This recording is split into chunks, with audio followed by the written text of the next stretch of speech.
షకీలా ఇప్పుడు తెలుగులో అడపాదడపా హాస్య పాత్రలు ధరిస్తున్న సెక్సీ నటిగా అన్ని భాషల్లోనూ ఆమెకు బలమైన ముద్ర ఉంది.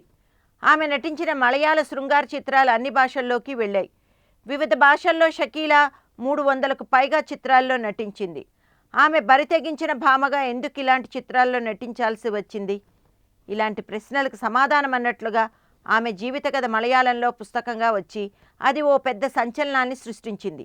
అందులో ఆమె తన జీవిత పోరాటాన్ని అందులో నిజాయితీగా వెల్లడించింది.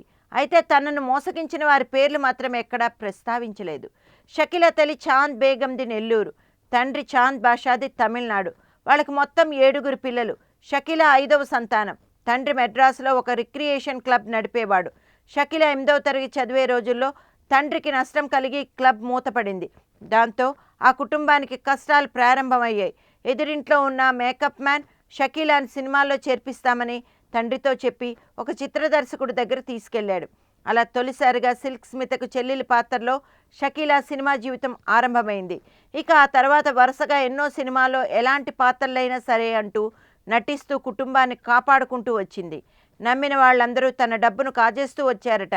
ప్రేమించానని వచ్చేవారు కుటుంబాన్ని వదిలిపెట్టి రావాలనేవారట. అంటే వాళ్ళు నా దగ్గరుండే డబ్బుకు ఆశపడేవారని అర్థమయ్యేది. అందుకే విరక్తి కొద్దీ నేనెవరిని పెళ్లి చేసుకోలేదు. సంపాదించిన డబ్బు పోయినందుకు బాధపడలేదు. 2002లో డైరెక్టర్ తేజ గారు నాకు జయం సినిమాలో లెక్చరర్ పాత్ర ఇచ్చి నా కెరియర్ను మలుపు తిప్పారు. అయినా నా మీదున్న సెక్స్ బ్రాండ్ పోలేదు.